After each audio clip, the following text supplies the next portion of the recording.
The date is July 5th, 2014, and this is the third episode of the Observatory. And I want to talk about raw foods, visionary art, some music, talk about yoga, Sadhguru, a certain artist, and a certain Gundam episode. Gundam Unicorn.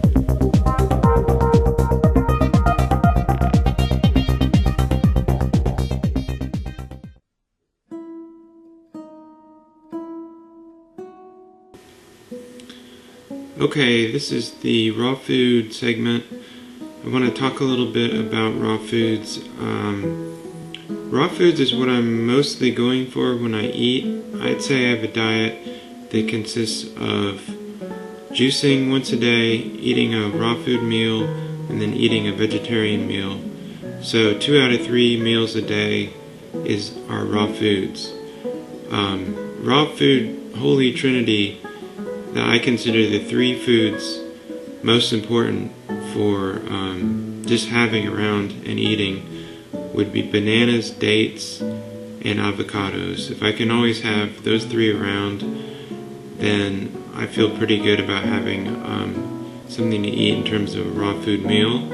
And the way I do my juicing is I go through the color spectrum through the days of the week. So on Sunday, I make a purple juice, which is usually beets, carrots, just beets and apples, and some ginger usually. And when I make a juice meal, I always want to use organic fruits and vegetables when possible, and I usually have organic fruits and vegetables, and sometimes it's not necessary to have organic. Like you can get non-organic pineapples, non-organic citrus fruit. Usually most of the tropical fruits from the grocery store are fine, but the raw food rainbow or color spectrum diet that I do for juicing is on Monday on Sunday I'll have the beets for the purple. Monday I'll have blueberries, which isn't a juice. I usually just eat raw blueberries or put it in a smoothie. Tuesday is green, so I usually use cilantro and apples. Wednesday, try to always have a pineapple that's yellow, so have pineapples and bananas on Wednesday. On Thursday, it's orange, so I'll have orange juice with oranges, some sweet potato, and some carrots. And on Friday, I usually have a watermelon. So, I can make a meal out of eating a few avocados. Out of a lot of dates, I could eat 10 dates and consider that to be a big snack or a meal. And then I could eat, say, 5 or 6 bananas and consider that almost a meal. So I try to eat those, have the juices, and then have maybe a burrito or something like that as another meal. So that's my raw foods. That's how I incorporate raw foods into my diet. I'll still have a vegetarian meal, but eat as much raw foods as I can. And I've been really inspired by Fully Raw Christina on YouTube. I really like the way she handles her raw foods with a juice usually for breakfast. She starts the day with a lot of water, like fruit-infused water, and then her first meal will be a big juice. So a juice meal usually means 2 or 3 big full glasses of juice, and then for lunch have a fruit meal, which could be a mono fruit meal, which means just one fruit, which could be a lot of oranges or a lot of bananas or something like that. And then for dinner have a big rainbow salad, which is multicolored vegetables. So I really like that approach, and hopefully I can make it to fully raw stage. But right now it's sort of 2 out of 3, and I'm sort of working my way towards being fully raw.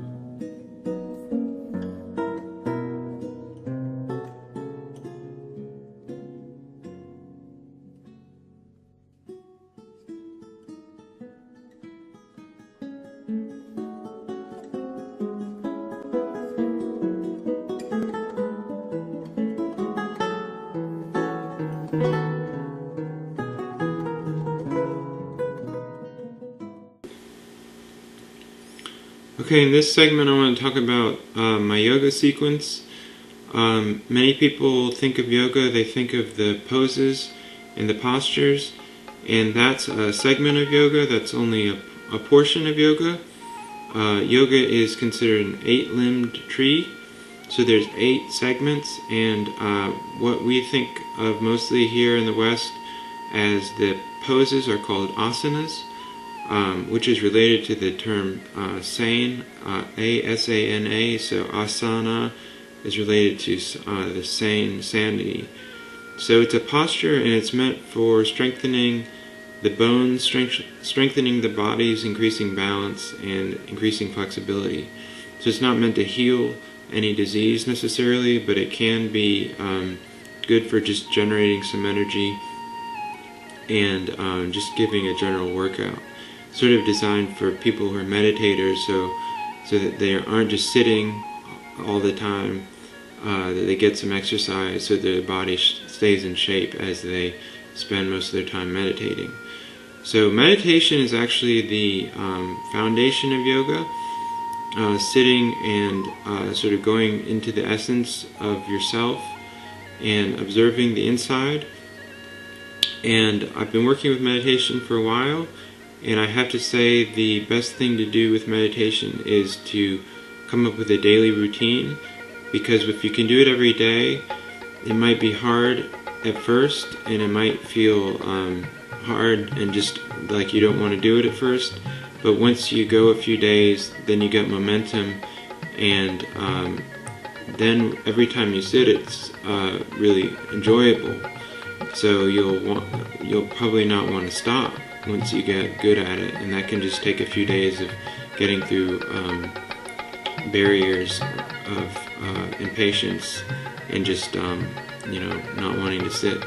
So it starts with meditation, and there are poses too, and there are also there's breath work, and then there's some other concepts like ethical concepts and stuff. But I've been working mostly with these 3 meditation asanas, which are the postures, the yoga poses, and then the third aspect, which I've been working on the past few years, is the breath work.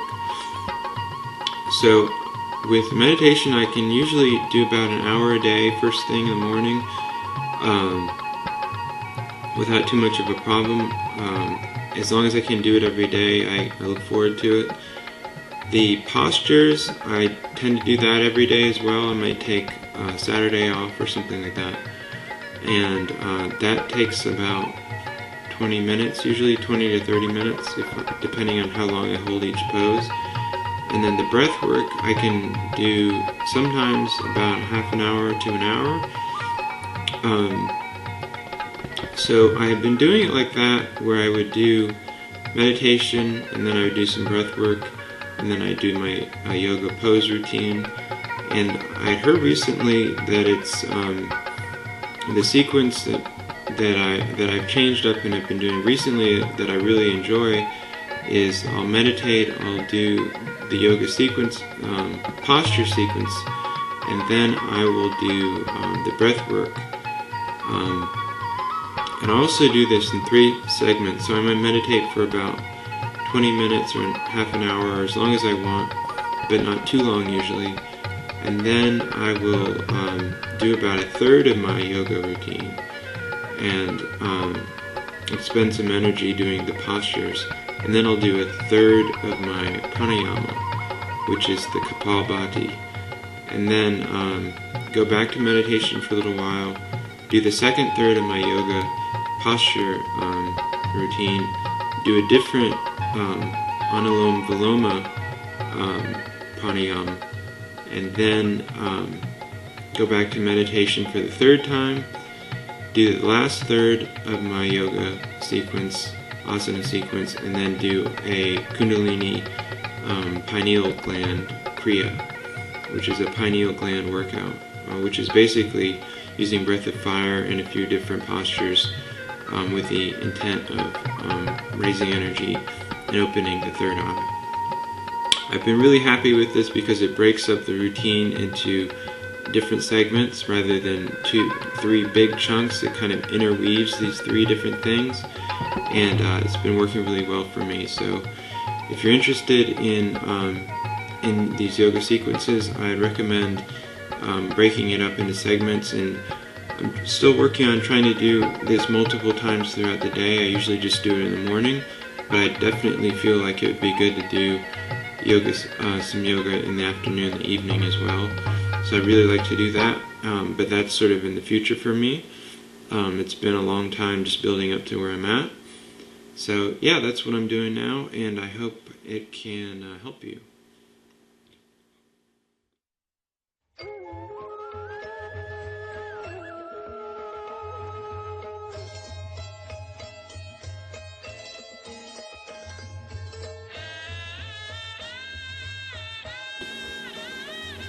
Alright, I want to talk about a guru.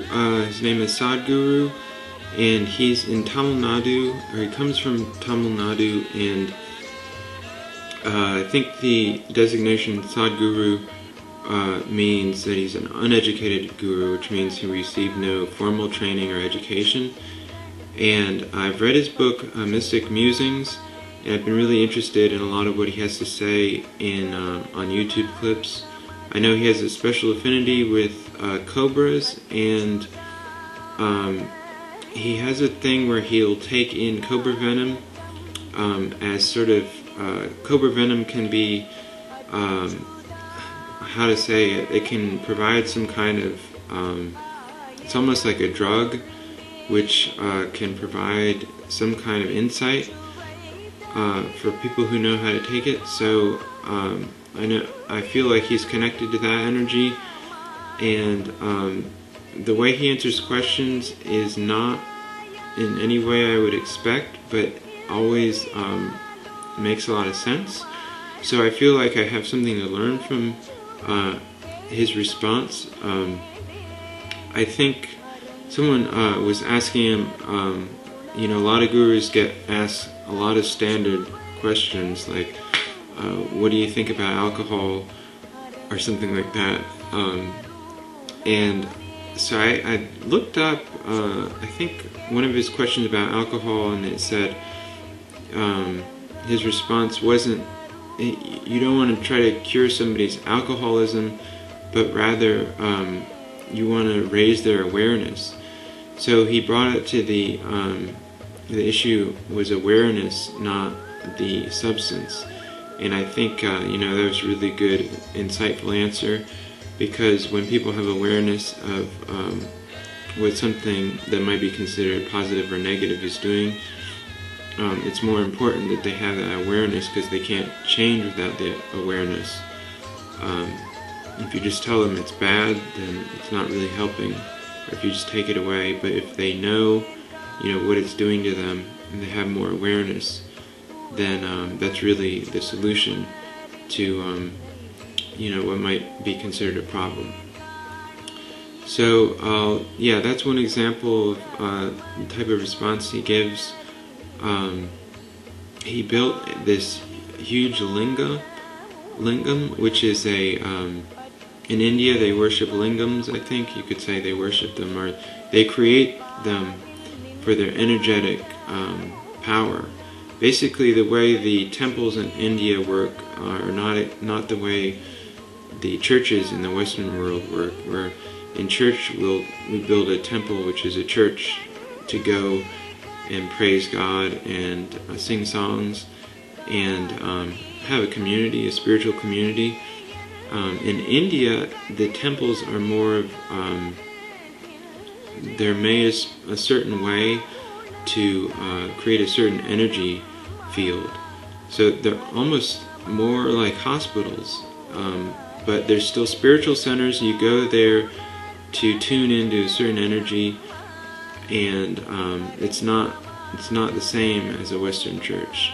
So the lingams will be built for, that there is worship and sort of spiritual activity, but it's sort of with a different angle. And the lingams will be built to, raise a certain energy and he built this gigantic lingam that's supposedly contains the energy of all 7 chakras, which is it might be considered the first of its kind, because I think most of the temples are devoted to a certain deity, and the lingams emanate on a particular chakra or a particular series of chakras, but rarely, or I'm not even sure if ever, there have been lingams that work on all 7 chakras. So I think this is his big accomplishment, and it almost killed him, according to his book, and it was something that can never be undone, also according to his book. And it's in Tamil Nadu, which is a southern area of India, and yeah, I'd like to visit. It looks like a nice place. He seemed like a very interesting guy with a lot of interesting ideas and wisdom. So yeah, I just want to talk about Sadhguru for a moment, and I hope you enjoy it.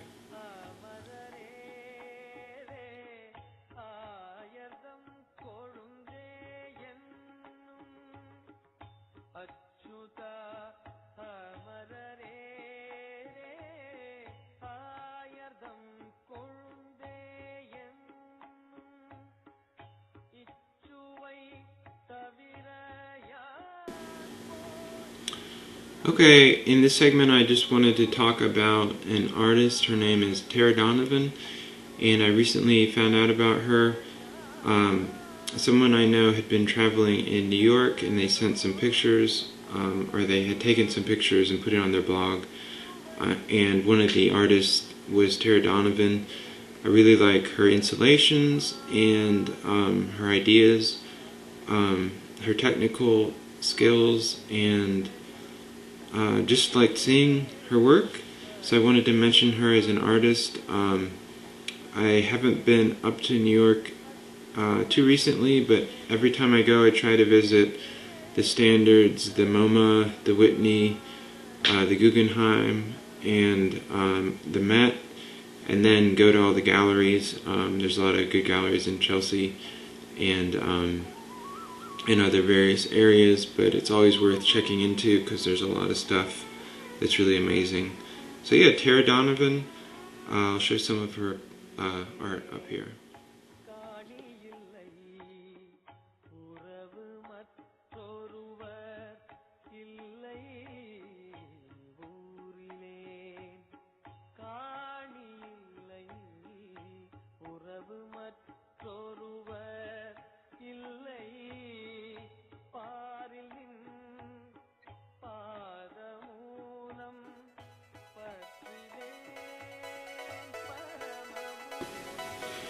Alright, in this music segment, I want to talk about chiptunes.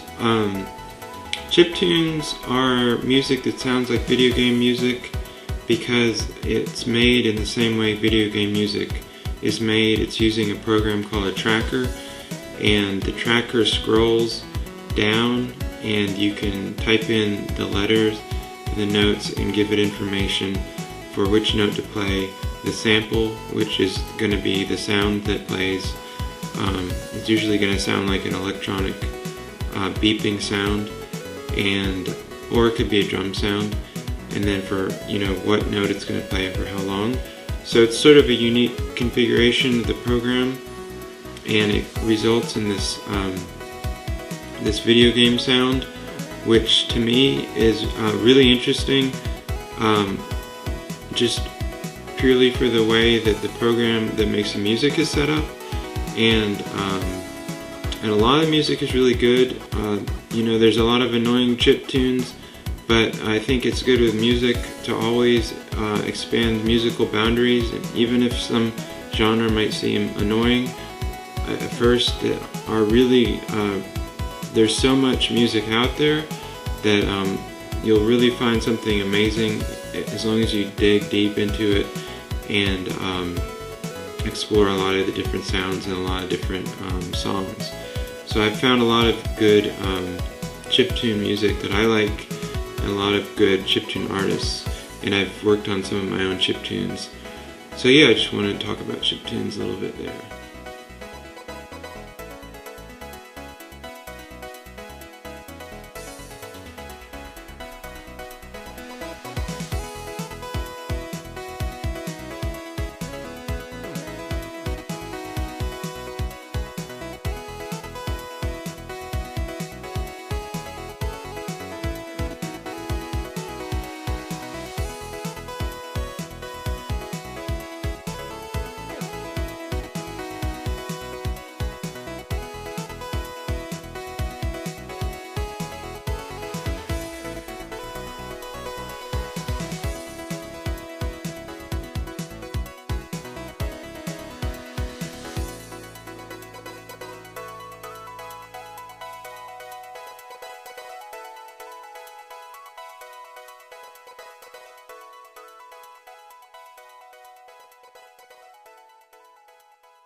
And this last segment is going to be on a Gundam anime that I just started watching, Gundam Unicorn.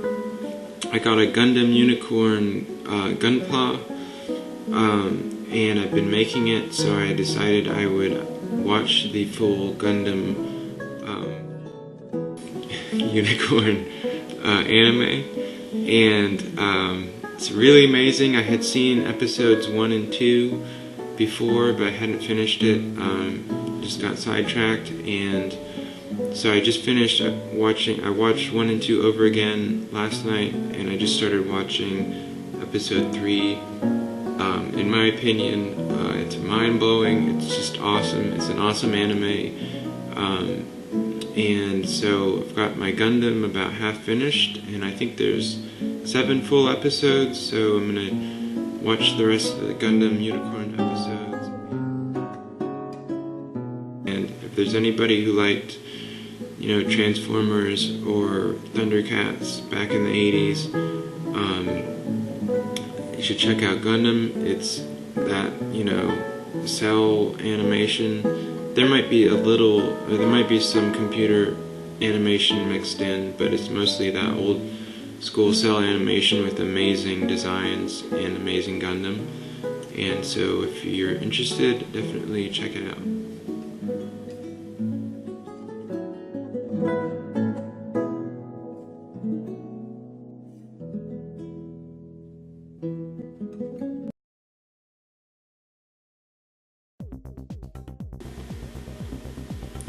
Alright, in this segment,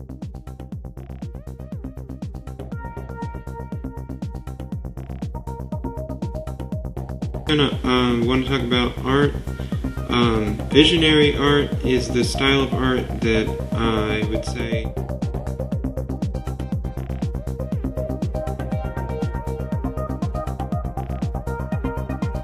I'm most attracted to right now. With my own art, it's sort of visionary. I wouldn't put my own art into any particular category, but mostly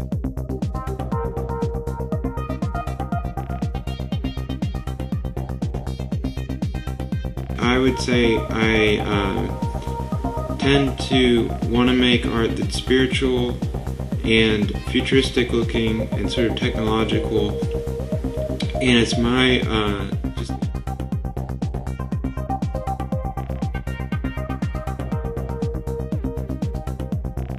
innate sense to steer away from art that's morbid or I don't know. I think a lot of art is granted authenticity if it has some morbidity to it.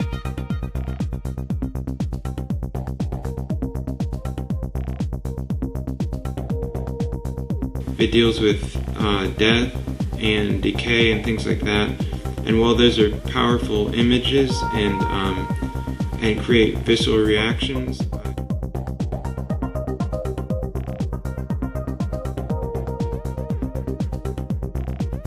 I've made a conscious choice to not deal with those themes, just because it seems almost too much of a standard or something in art. So what I want to do is push the boundaries with pixel art and have my own style, so it wouldn't be necessarily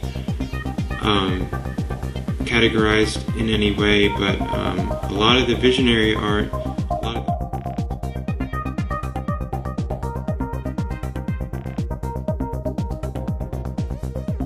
that is considered visionary is really interesting to me. I can show some pictures of some visionary art here and just talk about it a little bit. It represents sort of the visions, innate visions people have when their third eye is open and they're using their imagination and they're bringing back imagery from the land of imagination.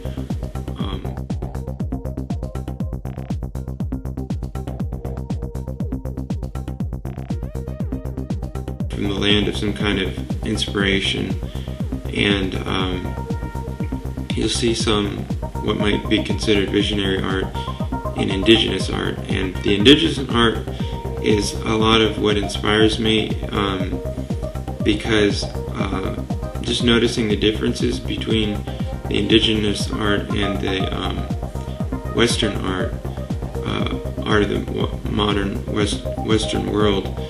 You'll see a lot of geometry and harmony and symmetry in indigenous art, and you'll see a lot of disharmony.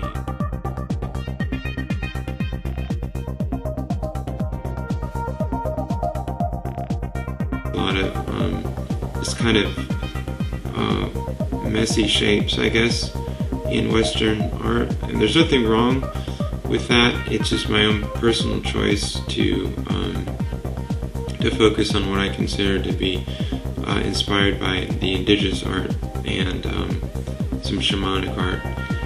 So yeah, that's I wanted to just bring up visionary art and talk about that a little bit.